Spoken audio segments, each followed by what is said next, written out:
반갑습니다. 설교의 제목을 빼기의 행복 이렇게 붙였는데 상당히 좀 특이한 제목이라 생각될 수 있겠습니다만은 복구하겠습니다. 전도서 자체가 상당히 특이한 책입니다. 우리 이제 목사님께서도 지혜서에 관심을 많이 가지시고 또 욥기 이렇게 주에서도 내시고 이렇게 해주셨는데 상당히 어려운 책들인데요. 전도서도 욥기 못지않게 또는 욥기보다 더 어렵다면 어려운 책이라고 생각됩니다. 근데 이 전도서는 어떤 책인가 하면 사람들이 살아가는 삶을 자세히 관찰합니다. 관찰한 내용이 전도서에 나오는 그 표현을 쓴다면 헛되다이죠. 헛되다인데 이 헛되다라는 말은 인생이 무상하다는 의미가 물론 있습니다. 헛되다라는 히브리 원어의 뜻이 수증기, 숨 이렇게 한번 쉬는 숨, 수증기 이런 뜻이니까 인생이 무상하다 이런 뜻도 있지만은 그것뿐만 아니라 전도서는 이 헛되다라는 말을 통해 가지고 인간이나 세상에 되어지는 일들의 모순을 관찰하는 것입니다. 그리고 인간의 욕심이 가져오는 무의미한 무모할 정도의 이런 인간의 시도들 이런 것을 판단하는 말이 헛되다입니다. 그러니까 헛되다라는 말은 빨리 지나간다, 무상하다, 아주 하루살이 삶처럼 빨리 지나간다 하는 뜻도 있고, 그 다음에 무의미하다, 이렇게 막 열심히 하고 엄청나게 추구하는데 그게 과연 유익이 있는 것인가? 아주 삶에 대해서 근본적인 반성을 하는 거예요. 삶에 대해서 근본적인 반성을 하고 근본적인 치료를 주려는 것이 전도서입니다. 그래서 빨리 지나간다, 그다음 무의미하다 한 거에 또 덧붙여 한 가지 중요한 의미가 있는 게 무엇이냐면은 부조리하다 이런 뜻도 있습니다. 사회에 되어지는 일들이 정의가 시행되지 않고 의로운 사람이 손해보는 수도 있고 또 악인이 형통하는 수도 있고 이러한 일관되지 않은 질서에 대한 고통을 토로하는 것입니다.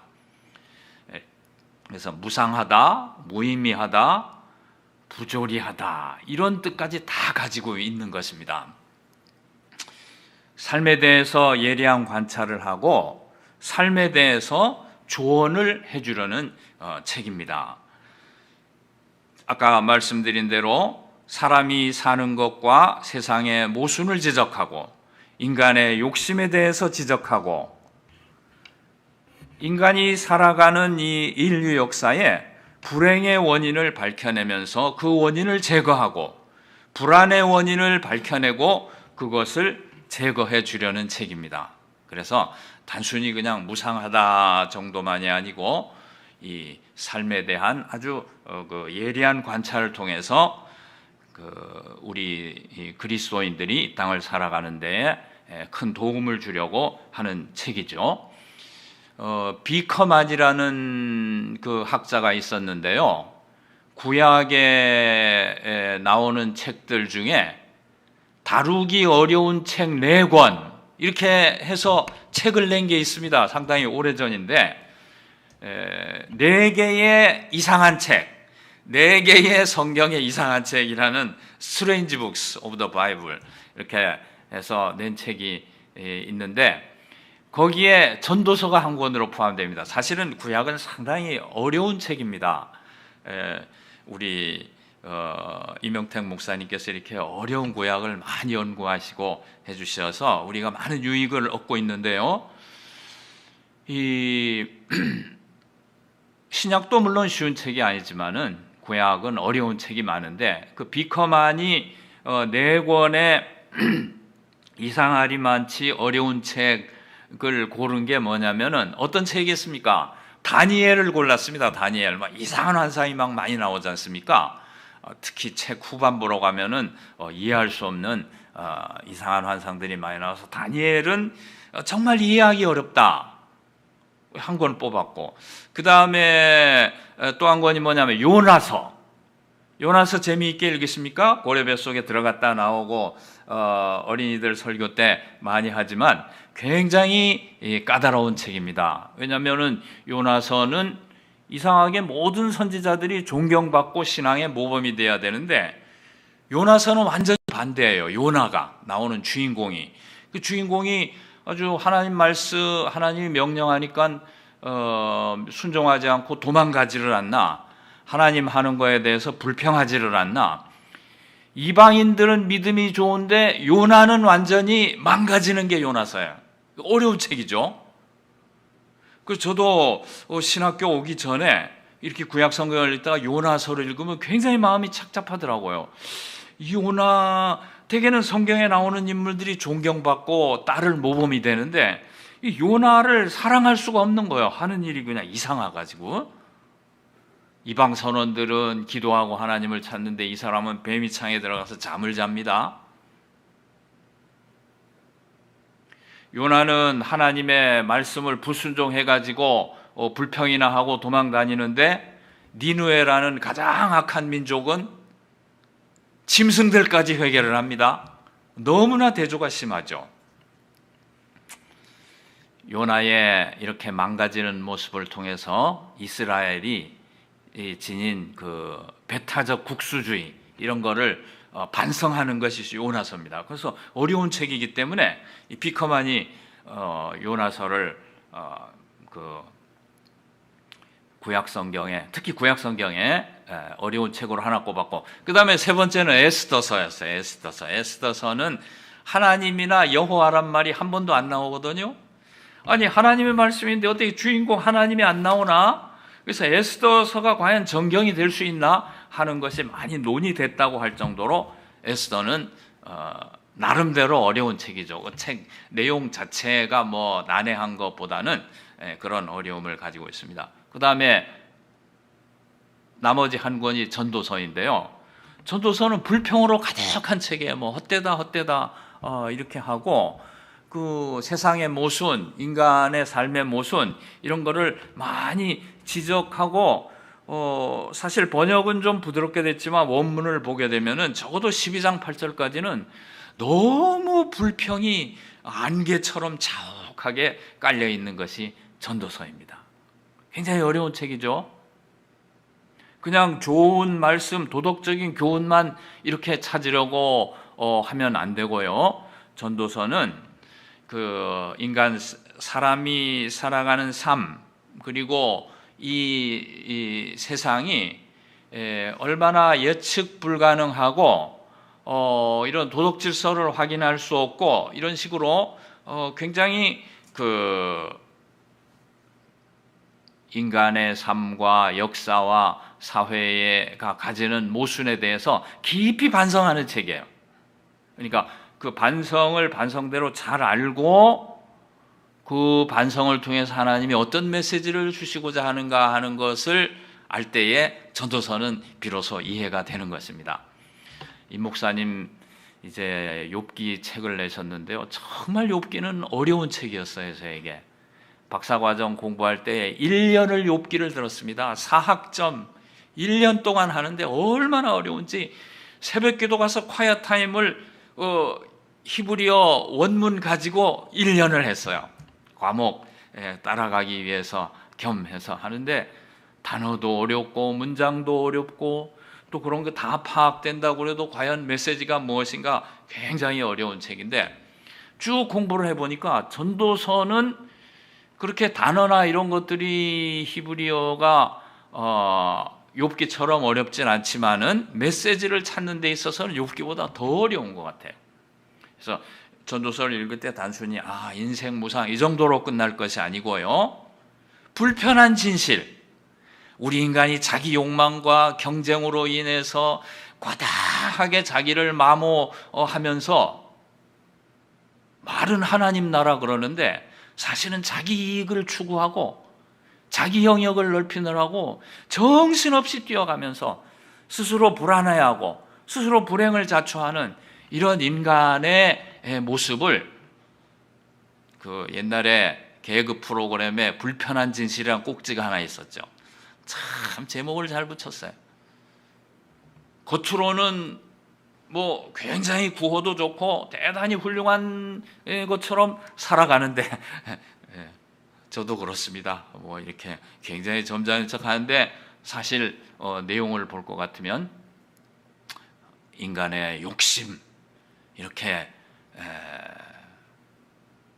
뭘 드러내려는 거 이런 그 시기 경쟁 이런 거에 의해서 우리의 그 삶의 동기가 그런 것들에 의해서 규정되어지고 우리 행동 양식이 그런 거에 의해 가지고 제약을 받는다는 거를 고발하는 거예요.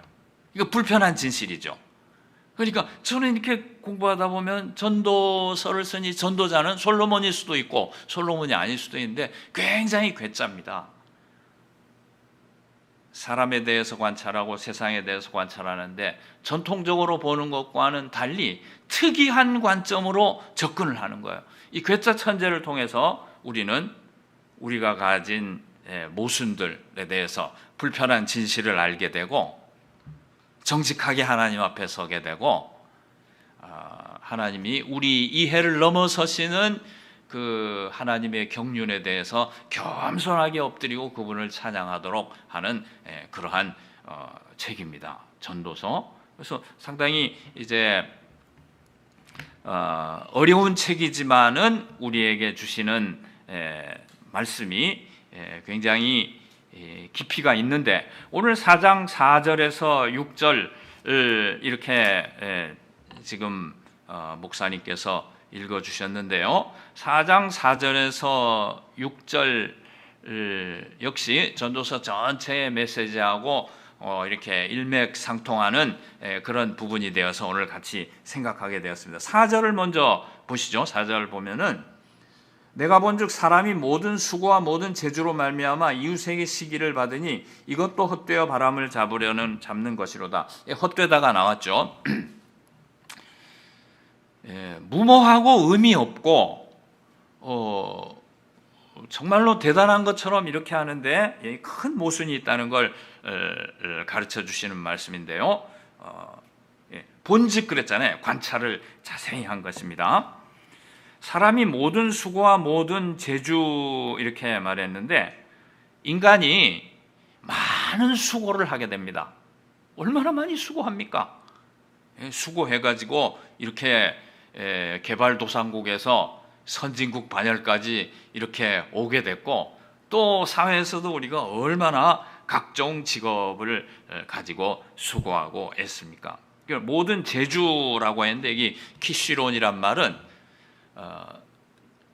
전문성이에요. 전문성. 전문가가 가진 이제 기술, 재주 그런 말이니까 인간이 많은 수고를 하고 프로페셔널리죠. 전문가의 시대잖아요. 전문가가 아니면 살아남을 수가 없잖아요. 뭐 분식집 하나를 하더라도 새롭게 개발하고 다음 손님이 다시 오도록 계속 서비스라든지 음식의 질, 재료 얼마나 많이 애를 씁니까? 전문가의 시대고 수고와 전문성을 가지고 이렇게 문명을 이끌어 가는데 사실은 지금 말씀드린 그 다음 걸 말씀드리려고 지금 이렇게 길게 말씀드렸는데요. 우리 번역이 조금 거꾸로 됐습니다. 이웃에게 시기를 받으니가 아니고 사람의 시기로 말미암는다 이렇게 돼 있어요. 사람의 이웃에게 시기를 받는 게 아니고 이웃에 대한 시기로 말미암는 것이다. 많이 수고하고 전문성을 가지고 이렇게 자기 영역을 넓히고 사회를 발전시키고 문명을 일으키는 것이 그게 뭐 민족 중흥의 역사적 사명이고 뭐 대단한 구호를 외치는데 그게 아니고 사람의 시기심으로 말미암는 것이다. 그런 뜻이에요. 원문은. 영어도 다 그렇게 번역하고 있고요. 그러니까 헛된 거죠. 만약에 그냥 수고하고 재주로 이렇게 일을 하는 것이 다른 사람들에게 시기를 받는다 그러면 헛된 것이 아니고 억울한 것이죠. 그러니까 문맥도 지금 우리 개역 한글도 그렇고 개역 개정은 거꾸로 번역이 되어 있습니다. 무슨 뜻이냐면 계속 말씀드리고 있습니다만은 많이 수고하고 전문성을 가지고 이렇게 일하는 이 모든 것들이 명분은 그럴듯하지만 사실은 사람의 시기심에서 나온 것이다. 그 사람의 시기심으로 또 이제 학자들은 이제 jealousy of a man, 사람의 시기심인데 결국은 사람의 경쟁심, 라이벌리, 경쟁심, 욕심에서 나온 거라는 것입니다. 그러니까 헛된 것이라는 거죠.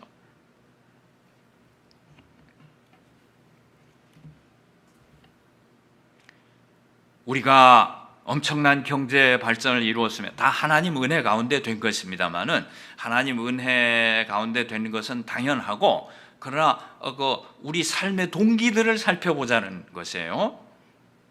경제 발전을 이루고 군사 강국이 되고 이제 10대 경제 강국이 되고 문명을 이루고 또 그것뿐만 아니라 많이 했잖아요. 제가 2019년에 은퇴했는데요. 18년 합신해서 가르쳤는데 얼마나 열심히 했는지 모르는 정신이 없어요. 그냥 사람이 2개였으면 좋겠다 싶을 정도로 바쁘게 막 일을 했는데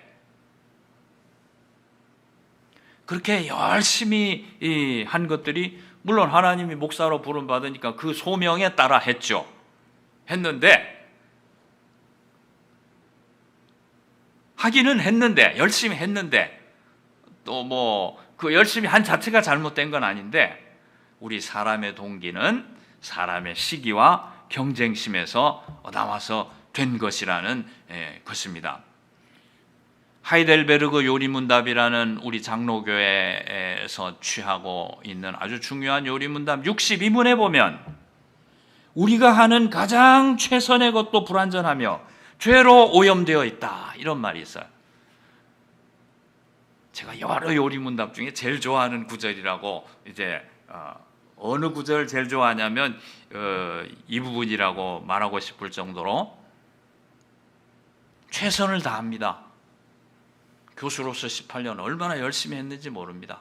그리고 뭐 굉장히 거룩한 사람처럼 게으르지도 않고 열심히 또 새벽기도 하고 뭐 성경 연구하고 또 학생들 면담하고 글 쓰고 그런데 그 우리가 하는 가장 최선의 것도 사실은 굉장히 대단한 것 같이 하지만 불완전하고 죄로 stained with sin, 죄로 얼룩져 있다 이렇게 말을 하고 있습니다.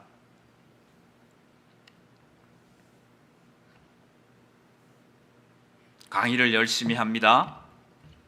하나님이 목사로 부름 받았고 또 이렇게 공부해서 가르치겠으니까 당연히 열심히 해야죠.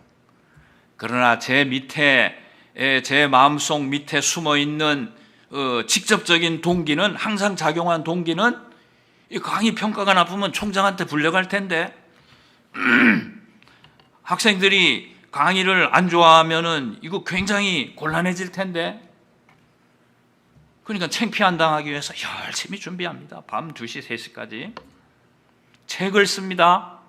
하나님 나라를 위한 거죠. 그러나 옆방에 있는 딴 교수는 3권, 4권 내고 있는데 나만 안 쓰면 안 되니까 시기와 경쟁심 얼마나 헛된 그 동기에 의해서 우리가 이렇게 제약되고 움직이냐는 것입니다. 뭐 조금 부끄러운 얘기입니다만은 1959년에 합동 측하고 통합 측이 분열되었습니다. 통합이 좀 컸고 합동 측 훨씬 작았다고 그래요. 그런데 이렇게 나눠지다 보니까 무슨 행정관청에서 조사 나오신 것 같네요. 자, 우린 계속 하겠습니다. 나눠져서 합동 통합이 서로 경쟁하면서 선교하고 해가지고 두 교단이 커져서 한국 장로교회는 세계 유례 없는 부흥을 맞았던 것입니다. 물론 하나님 나라를 위해서 한 것이지만은 시기하고 경쟁한 면이 상당히 작용한 것이죠.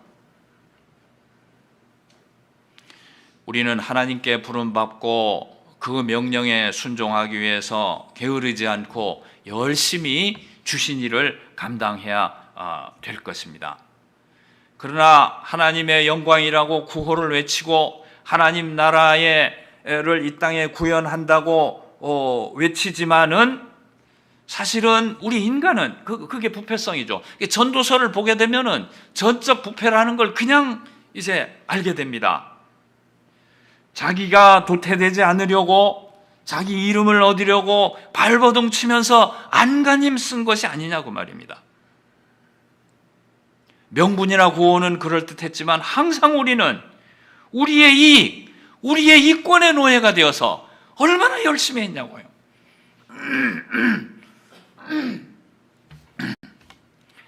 그래서 불편한 진실이죠. 전도자는 피하고 싶은 사람인데 예리한 관찰자입니다. 그런데 이 예리한 관찰을 통해서 우리 앞에 놓여 있는 지뢰를 제거해 주는 거예요. 사람이 살아가는데 그러한 불순한 동기, 이기적이고 자기를 드러내려는 동기에서만 움직이다가 깊은 함정에 빠져서 나오지 못할까 봐서 헛되다. 그리고 사람의 시기에 의해서 되는 것이다.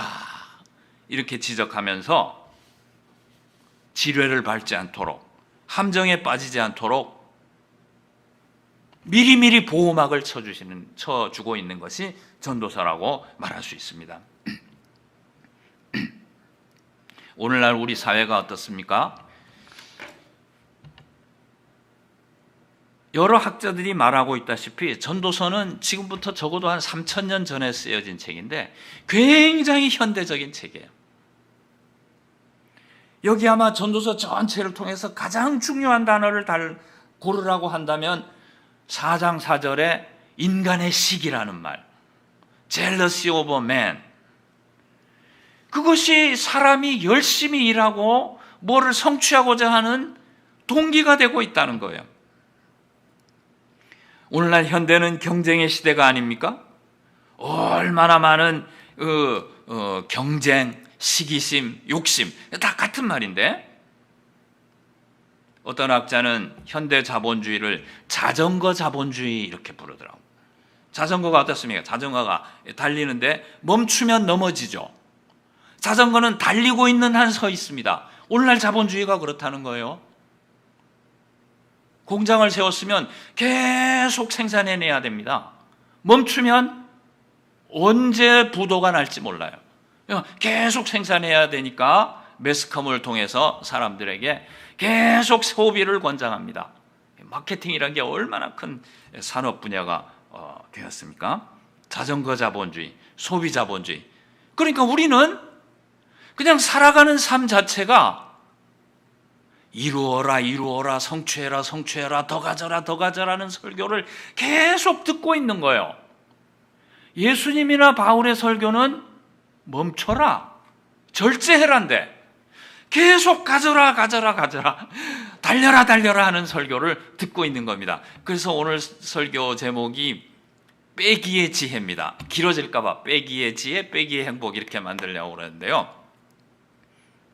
짧은 게 좋으니까 빼기의 행복 이렇게 했는데 빼기의 행복, 그 빼기라는 가치에 대해서 생각해 보게 하는 것이 전도서인데 예수님과 사도 바울의 설교도 사실 따지고 보면 빼기의 설교예요. 근데 우리는 사회에서 자전거 자본주의, 소비 자본주의에서 더하기, 더하기, 더하기, 더하기, 더하기, 더하기, 이뤄라, 이뤄라, 이뤄라 하는 설교를 계속 들으면서 살고 있는 것입니다. 우리의 의식과 가치와 삶의 방식이 더하기가 돼 있어요. 멈추면 안 돼요. 교수가 강의를 이번 학기보다 다음 학기 더 잘하고 그 다음 학기 더 잘해야 되고 책도 한 권 내고 두 권 내고 세 번 자꾸 내야 돼. 좋은 거죠. 좋은 건데 근본적인 질문을 하고 있는 것입니다. 전도서는.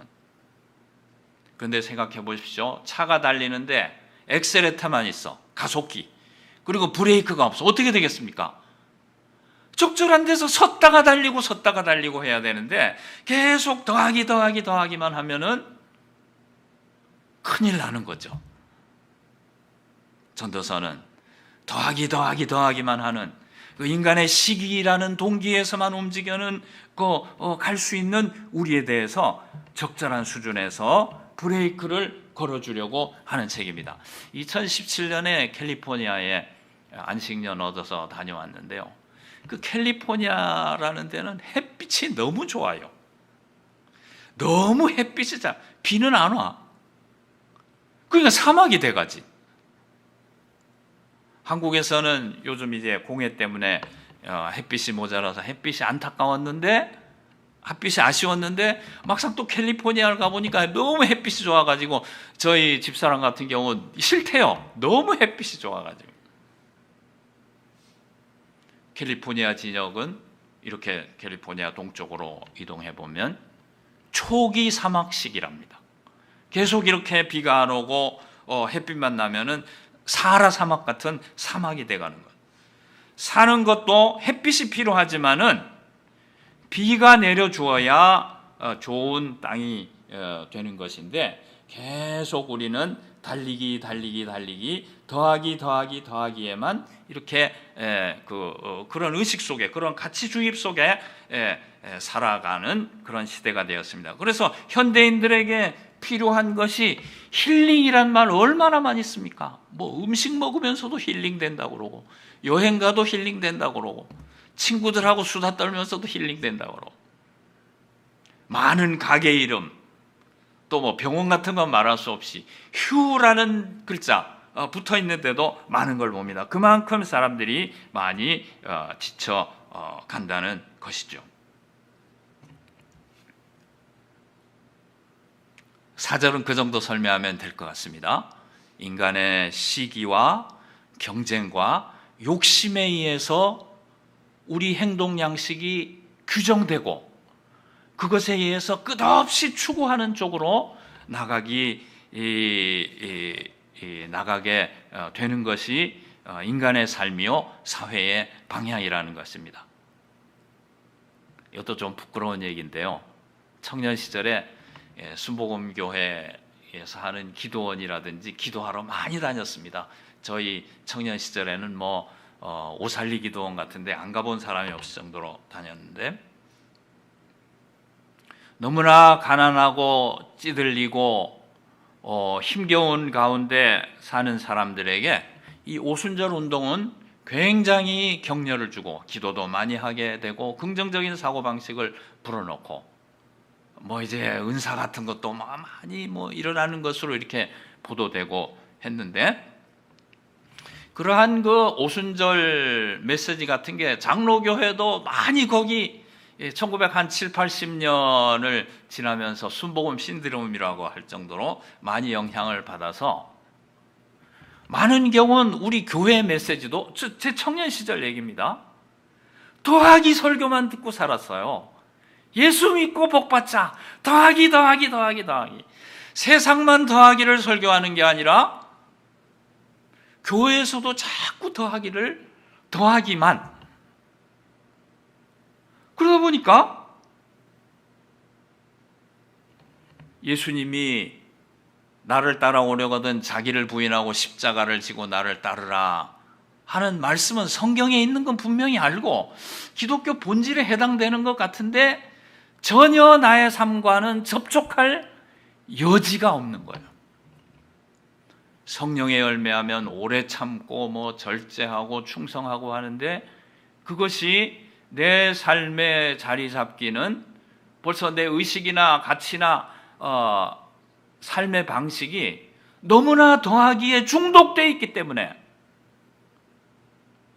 예수님이나 사도 바울의 메시지는 백인데 전혀 접촉점을 찾을 수 없을 정도로 우리는 자전거 자본주의식의 이러한 가치관에, 전도서의 말씀에 의하면은 사람의 시기에 의해서, 경쟁심에 의해서 살아가는 것 외에는 우리의 삶의 방식을 찾을 수 없는 그러한 문화 환경 속에, 의식 환경 속에 살아오고 있다. 이렇게 말해서 큰 과언은 아닐 것입니다. 이게 저한테 신학 실험을 계속 해보고 드리는 말씀이죠. 제가 자, 어쨌든 4절은 그런 의미입니다. 근데 5절은 무엇이냐면은 4, 5, 6절을 읽었는데요. 4절은 이쪽에 치우친 극단입니다. 5절은 이쪽에 치우친 극단이고 6절은 두 개를 극복한 삶의 양상, 전도서가 제시하려는 것이죠. 4절은 너무 과도한 시기 경쟁으로 자기 몸을 해치면서, 이제 4장 6절까지 봤습니다만 4장 7절부터 보면 그래요. 4장 7, 8절에 보면은 CEO 얘기가 나오는데요. 엄청나게 부를 축적하는데 자기에게 해가 될 정도로 부를 축적한다. 누구를 도와줄 것도 아니면서, 도와줄 사람이 없어서 안 도와주는 게 아니고 사람이 있어도 도와줄 사람으로 보이지 않고 자기 쌓는 데만 열심히 하는 사람. 다른 사람이 보이지 않는 사람들에 대해서 4장 7절 이하 4장 전체는 또 고발을 하고 있다고 볼 수 있습니다. 네, 열심히 하되 자기의 그 성취만을 위해서, 자기의 그 경쟁과 이렇게 뒤지지 않으려는 그것만을 위해서 힘쓰는 게 4절이면, 5절은요 다른 쪽의 어리석음이에요. 우매자는 팔짱을 끼고 있으면서 자기 몸을 축내는도다 했는데, 팔짱을 이렇게 끼고 자기 살을 먹는다 이렇게 돼 있어요. 옛날 번역이 더 아주 짜릿하고 좋은데, 자기 살을 먹는다. 제 고향에는요 그런 속담이 있습니다. 소 잡아먹을 게으름. 소라는 건 굉장히 큰 시골에서 재산이었는데 게으른 녀석은 자기 소까지 잡아먹는 거예요.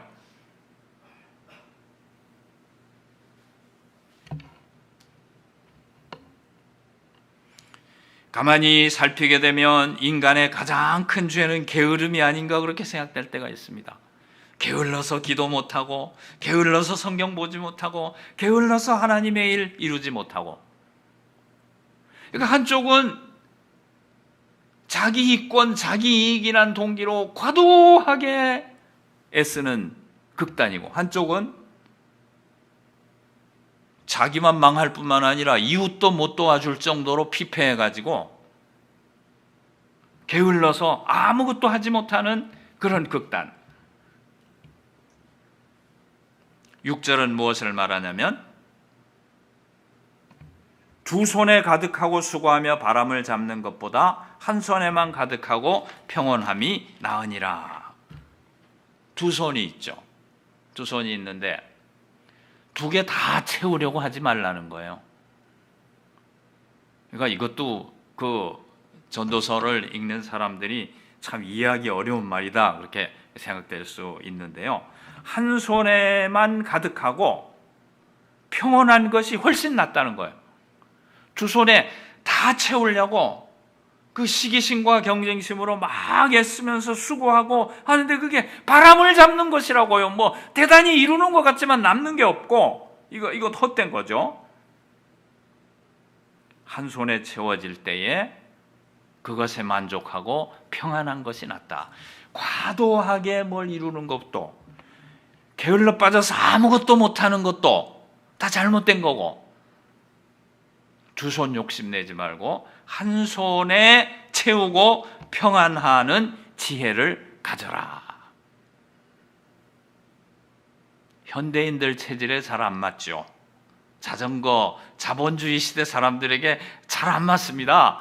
100%, 150%, 200% 성취 달성해야. 그리고 우리 한국 현대사가 달려온 방식이에요. 그래서 이렇게 참 기적적인 부흥을 사회가 이룬 건 사실이지만은, 이거 구국회 이룬 사실이 있는데 왜 당신은 그런 말을 하느냐, 그렇게 저를 다구치지 마시고요. 주신 것은 하나님이시고 우리의 삶의 태도는 두 손이 있으면 한 손마저 채우려는 생각 좀 버리고, 이게 빽이죠. 주신 거에 만족하면서 평안하는 게 낫다는 것입니다. 한 손에 채우고 나머지 한 손은 필요한 사람을 돕는 손이지, 꽉 채워가지고 나 혼자 갖는 손이 아니고. 그 전도자가 하는 말씀이 굉장히 의미심장한 거 아니겠습니까? 청교도 설교자인 예레미야 뷰로스는 이렇게 설교를 했습니다. 우리는 더하기보다 빼기를 통해서 만족하는 법을 배워야 한다. 청교도 설교자들은 열심히 노력해서 부자가 되고 그것으로 사회적인 정치력을 행사했던 사람들이에요. 그래서 미국 사회에 대통령을 많이 배출했고 이신론도 많이 미국 사회의 정신을 형성하는 데 들어갔다고 합니다만은 청교도 정신이 없었으면 어떻게 됐을까 몰라요. 그런데 이 사람들이 빼기를 통해서 만족하는 법을 배워야 한다, 이렇게 설교하고 있는 것을 봅니다. 사람들은 보통 만족을 얻기 위해, 즉 행복하기 위해 자신이 원하는 것을, 갈망하는 것을 무엇이든지 가져야만 한다고 생각한다. 즉 우리의 소유가 우리의 욕망의 수준만큼 상승해야 한다. 그러나 그리스도인들은 다른 만족과 행복의 길이 있다. 그것은 무엇이냐? 그리스도인들은 소유에 맞추어 욕망을 낮출 수 있는 것이다. 욕망을 낮출 수 있는 사람들은 예수 믿고 죄사함 받고 새 존재가 된 사람만 가능한 거예요. 빼기가 가능한 것은. 욕망을 낮출 수 있는 사람들은 사실은 무서운 사람들이죠. 소유를 확대할 수 있는 사람들보다 욕망을 낮출 수 있는 사람들은 더 무서운 사람들인 것입니다. 잠언 16장 32절에 보면 노하기를 더디하는 자는 용사보다 낫고 자기의 마음을 다스리는 자는 성을 빼앗는 자보다 나으니라, 그렇게 말했습니다. 참된 포텐셜을 가져야 될 때라고 생각합니다.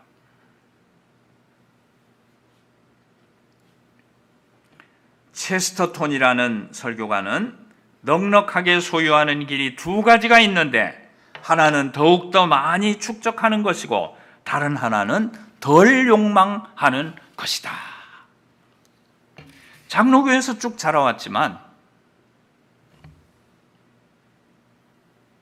하여간 20대 초반에 회심하고는 한 번도 교회 결석한 적 없고 얼마나 열심히 믿어왔는데요, 욕망을 낮추라는 설교는 청교도 설교에서나 찾아보지 저도 한 적 없고, 우리가 너무 순복음화되어 있는 느낌이 듭니다. 많은 장로교 경우에 우리 합신교단은 그렇지 않았습니다.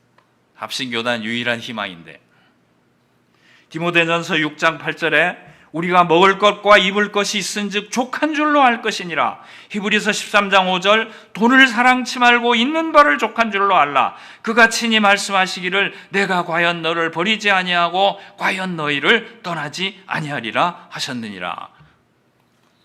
많은 경우에 만족하는 법, 욕망을 낮추는 법을 가르치고 있고요. 그리고 사실은 복음도 대빼기예요, 빼기. 그렇지 않습니까? 예수님이 자신을 다 버려서 우리를 주셨는데 우리가 주님을 따라가는 방법은 자기를 부인하고 자기 십자가를 지고 따르는 것이잖아요. 빼기, 대빼기. 큰 대자 썼습니다. 복음이 대빼기잖아요. 더하기에 우리가 너무나 중독되어 있기 때문에 복음이 우리 귀에 안 들어오는 것이 어쩌면 당연한지도 모르겠습니다. 물론 그리스도인들은 복받은 사람들입니다. 엄청나게 복을 받았죠. 우리 한국 사회가 이렇게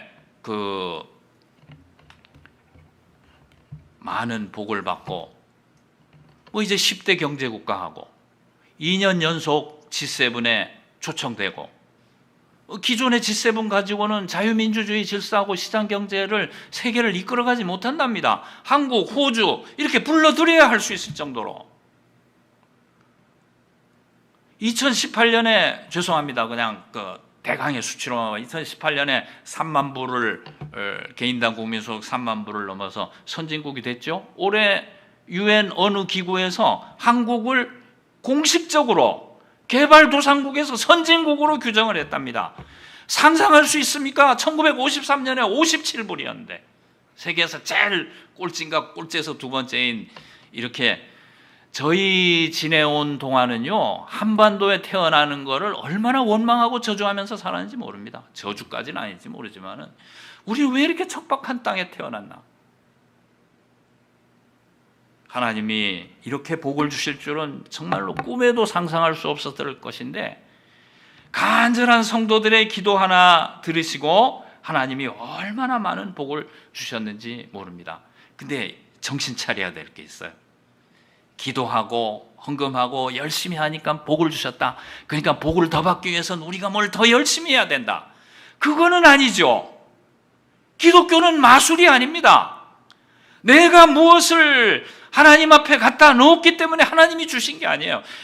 기도하고 뭐 이렇게 성실히 교회를 섬기고 한 것도 하나님 은혜고 다 하나님 선물로 주어진 것이지, 내가 무엇을, 그러니까 출발이 하나님이라고, 출발이 하나님이고, 이런 게 있습니다. 저도 참 게으른 사람인데 기도를 많이 좀 게을르다가 하나님 앞에 간절히 기도하는 기회를 가지게 되면 환경에 좋은 걸 주시고 또 이렇게 모든 걸 잘 되게 해주시는 걸 느껴요. 그러니까 사람이 약하기 때문에 게을렀던 기도를 재촉하기 위해서 하나님은 그런 은혜를 주시는 것 같아요. 그럼에도 불구하고 우리가 정신 차려야 될 것은, 내가 무엇을 하나님 앞에 갖다 놓으니까 하나님이 그걸 10배로 갚아주신다. 뭐 11조 헌금을 하니까 뭐 갚아주시고, 주일 성수하니까 뭘 갚아주시고. 저희 청년 시절엔 그렇게 배웠어요. 주일 성수하고 11조하고 새벽 기도하면 하나님이 복을 주신다. 일부는 맞았지만은 굉장히 위험할 수가 있지 않겠습니까? 우리는 마술이 아니라고요. 하나님 은혜로 받은 것이지. 우리는 왜 열심히 살아야 되는가? 책임이죠, 책임. 한 손에 가득하고 나머지는 하나님 나라를 위해서, 필요한 이웃을 위해서 써야 되는 책임으로 하는 것이죠.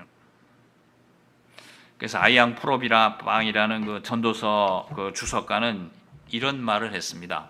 인간의 삶은 하나님의 기프트이지 인간의 개인이 아니다. 죄송합니다. 지자로 이렇게 돌리면 기프트, 선물이지 개인, 사람이 무엇을 해서 얻어낸 게 아니다. 우리가 하나님을 대하면서 살아가야 될 때에 꼭 기억해야 되는 것은, 이렇게 마술적으로 우리 신앙을 이해하는 것이 아니고 하나님의 모든 그 주어주시는 선물로 받은 것이고, 내가 열심히 교회 봉사하고 헌금도 하고 목사님 말씀 순종하고 가정에 해야 될 일을 하고 사회와 직장에 해야 될 일을 하는 것은 하나님의 백성으로서 이제 책임을 감당하는 거죠. 또 책임을 감당하면 또 복을 또 주실 거예요. 그건 사실인데, 출발이 하나님 은혜라는 거예요. 기프트, 선물이라는 거예요. 전도서는 주시는 거를 즐겨라 말하면서 그것이 하나님의 선물이라 또 말하고 있잖아요. 전도서는 인간의 수고에 무슨 유익이 있느냐 이렇게 말하고 있잖아요. 1장 3절에 3절 등등에. 그러니까 하나님의 선물로 되는 것이지 내가 뭘 만들어내는 개인, 내가 노력해서 뭐 얻어내는 게 아니고 기프트로 된다는 것을 생각하고 그 은혜에 크게 감사하고 그 은혜를 늘 묵상하면서 찬양하는 사람이 되어야 되는 것입니다. 야고보서 1장 16절 17절은 내 사랑하는 형제들아 속지 말라. 온갖 좋은 은사와 온전한 선물이 다 위로부터 빛들의 아버지께로부터 내려오나니. 모든 선물이 하나님으로부터 내려오는 거예요. 그동안 우리가 열심히 신앙생활에서 복을 받은 것은 사실이지만은 그것도 하나님 은혜이고, 또 우리 믿음이 어렸을 때는 하나님이 그렇게 독려하시지만은 믿음이 성장할수록 모든 선물이 하나님께서 온다는 것, 나의 믿음까지도 하나님의 선물이라는 것, 그리고 주어진 상황에서 내 책임을 다한다는 이런 신앙으로 나아갈 때에, 이런 신앙으로 나아갈 때 결국은 저도 한국 목사입니다. 복을 얼마나 좋아하는지. 이런 신앙으로 나아갈 때에 지금은 10등이죠. 앞으로 1등 할지 어떻게 알아요? 미국, 중국이 두려워할 나라가 될 수 있는 거 아닙니까? 복음을 제대로 이해하고 그리고 복의 근원이 되는 그런 포텐셜을 가질 때에 G7이 무슨 G7 필요해요. 복음도 큰 빼기인 것입니다. 구속 섭리 통해서 우리는 모든 은혜를 하나님께 받았습니다. 그리고 우리가 주님을 따라가야 되는 방법은 복도 받으면서 따라와라 이렇게 말씀하신 적이 없고, 예수님이 자기를 부인하고 자기 십자가를 지고 나를 따라라, 원수를 사랑해라, 되는 일입니까? 이건 완전히 빼기잖아요. 성령의 열매를 보십시오. 다 빼기고, 고린도전서 13장 사랑장 다 빼기이고, 바울도 따지고 보면 빼기의 설교자지. 절제해라, 사랑하라, 용서하라. 우리 코리안들은 볼멘 소리로 그렇게 말할 수 있을 것입니다. 그럼 복은 언제 받나요? 복은 구속 섭리로 다 받았죠. 아무 걱정할 게 없는 것입니다. 우리 기독교인의 정체성은 무엇인가요? 빼기의 훈련을 하는 거지. 하나님의 은혜를 감사하면서 빼기의 은혜를 하는 거죠. 절제의 예술이죠. 뭘 더 받겠다는 것입니까?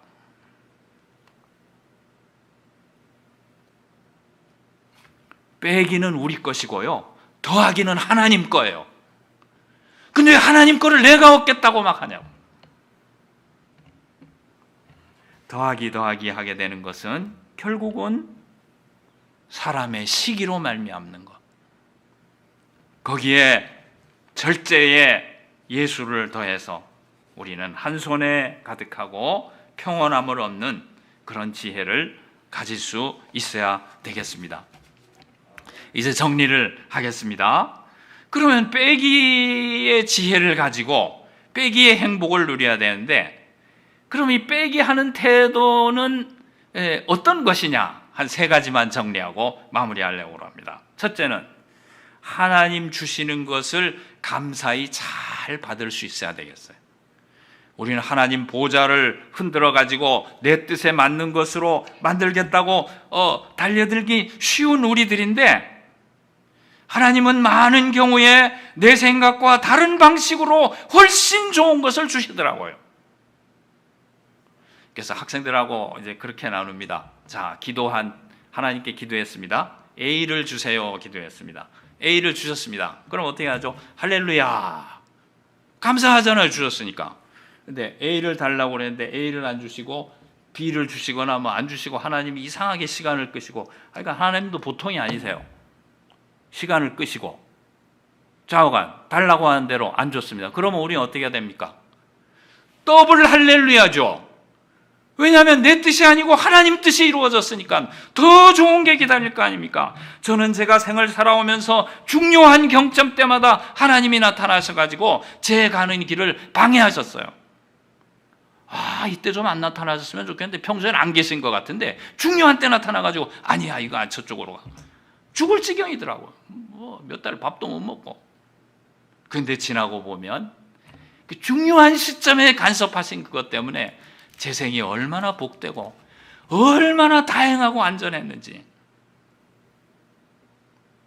성도의 일생에 중요한 시점에 개입하시는 하나님의 은혜처럼 큰 것도 없습니다. 지금 좌절스럽고 주저앉았다 싶으면 더블 할렐루야 하고 기다리십시오. 주님 뜻은 항상 우리 뜻보다 나은데요, 우리가 살다 보면 내 마음에 맞게 하나님이 해주실 때도 있지만 이해 안 되는 것도 굉장히 많습니다. 이해되지 않는 하나님, 도저히 우리 이해 능력으로 이해되지 않는 하나님을 있는 그대로 받아들이라는 게 전도서의 메시지예요. 헛되다고 말하면서 사실 메시지는 거기에 있습니다. 사랑하는 성도님들, 기본적으로 우리는 이해되지 않는 하나님을 상대하고 있습니다. 이해되고 있는 하나님은 어쩌면 믿을 만한 가치가 없는지도 모르죠. 브레넌 매니라는 사람의 하나님의 은혜, 제목이 정확히 그 책에 보면 하나님 아버지의 사랑은 이해할 수 없다, 그런 그 메시지를 주고 있는 것을 봅니다. 하나님의 사랑은 이해할 수 없다. 모든 것이 은혜다라는 책이군요. 마지막에 자기 간증을 하면서 이렇게 말하고 있습니다. 이해할 수 있는 신에게는 가까이 가지 말라. 하나님 아버지의 사랑은 이해할 수 없다. 다시 한번 말한다. 하나님 아버지의 사랑은 이해할 수 없다. 우리 삶의 많은 부분이 하나님의 이해되지 않는 인도에 의해서 복을 받고 있습니다. 이해할 수 있는 신은 바알이죠. 비 주세요 하면 비 주니까 그 신은 따라가면 안 되는 거예요. 이해되지 않는 하나님의 거기에 하나님의 자유가 있고 신비가 있고 크심이 있고 그 하나님을 알아가야 되는 거예요. 하나님 방식대로 하나님을 받아들이는. 전도서에 보면 마음에 맞지 않는 것들을 12장 8절까지 전도자가 자기 마음에 맞지 않는 것을 도배질 해놓고 있어요. 세상은 이렇다는. 근데 강한 자와 싸울 수 없다. 하나님이 굳게 하신 것을 곱게 할 수 있겠느냐? 그냥 받아들여. 현실을 인정하고 그런 신앙을 가르치고 있습니다. 그것이 하나의 빼기입니다. 내 뜻을 막 하나님을 상대해가지고 내 뜻을 성취하고 구현하려고 하지 말고 하나님이 하시는 대로 좀 내가 포기하고 내가 주저앉고 틀림없이 나중엔 결과가 좋으니까. 그것이 하나고요. 두 번째는 욕심과 기대와 자만을 줄이는 훈련. 전도서는 과잉을 자꾸 경계합니다. 과잉 욕심, 과잉 기대, 과잉 자만. 얼마나 우리가 잘났어요. 전부 4장 4절의 인간의 시기입니다.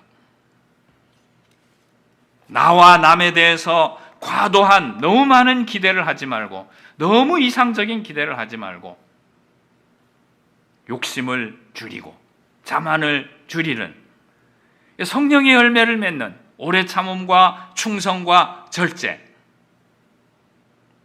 새벽 기도를 우리는 열심히 합니다. 몸이 아픕니다. 낫게 해주세요.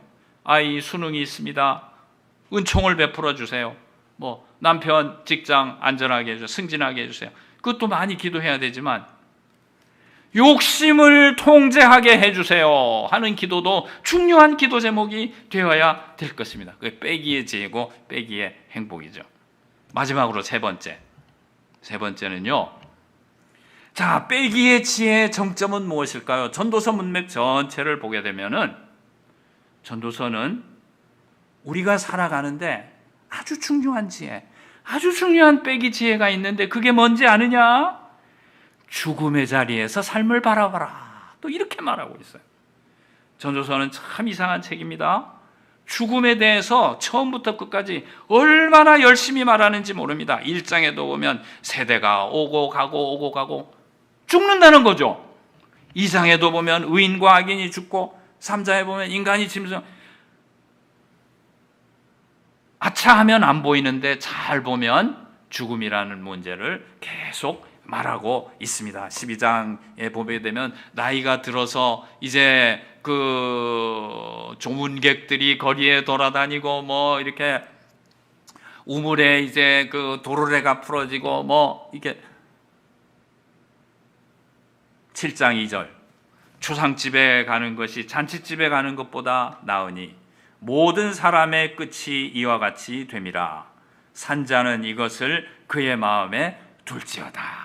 아주 명료하게 7장 2절은 죽음을 마음에 두고 사는 것이 인간의 지혜라 이렇게 말하고 있습니다. 죽음의 자리에서 삶을 응시하고 죽음을 염두에 두고 삶을 바라봐야 삶도 이길 수 있다는 거예요. 죽음의 관점에서 삶을 바라봐라는 것을 전도서 전체가 계속해서 말하고 있는 것으로 생각됩니다.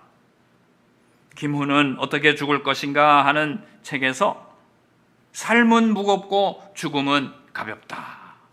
가볍게 죽는 생각을 가져야 이 가벼움으로 삶의 무거움을 이겨낼 수 있다라고 말하고 있는데 신앙적인 입장이 아닌데도 얼마나 그 작가의 그 통찰이 큰지 모르겠습니다.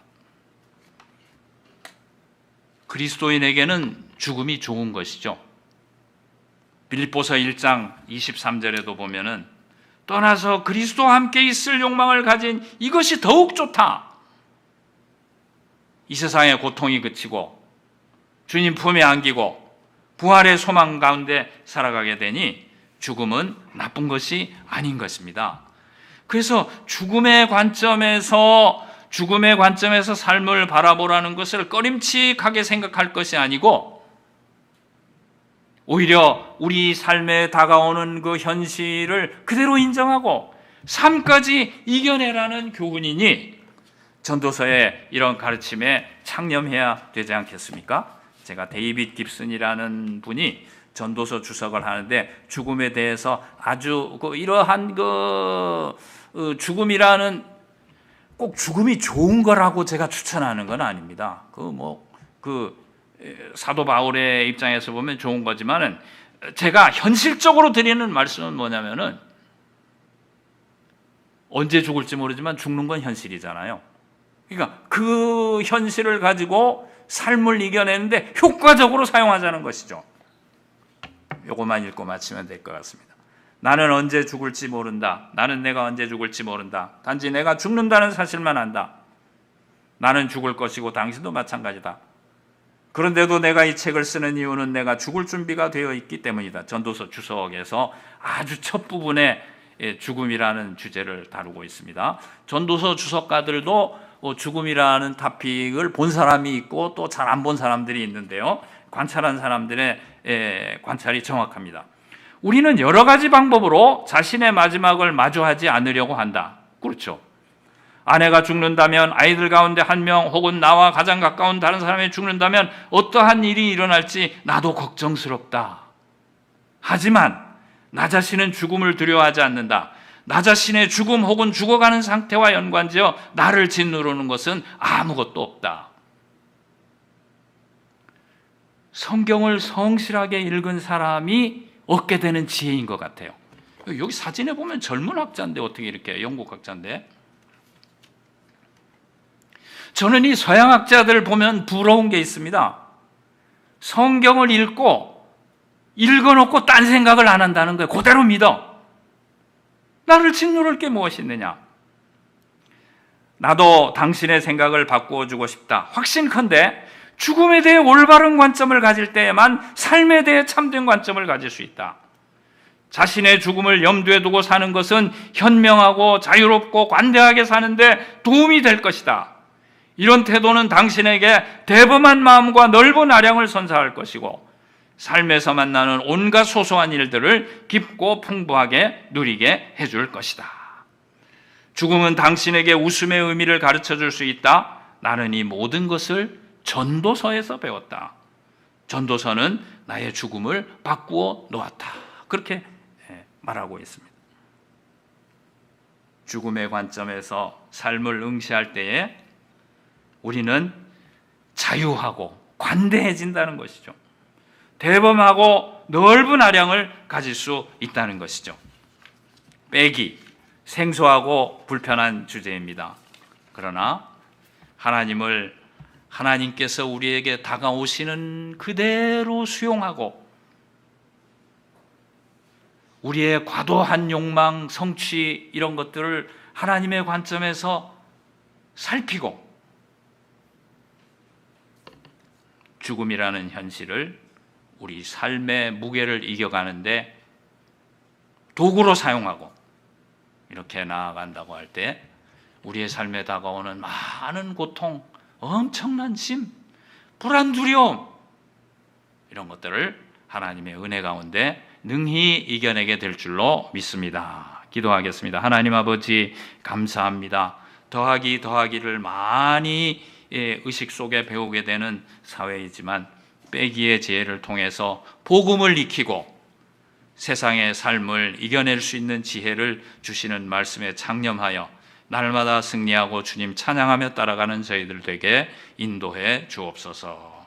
예수님 이름으로 감사기도 드리옵나이다. 아멘.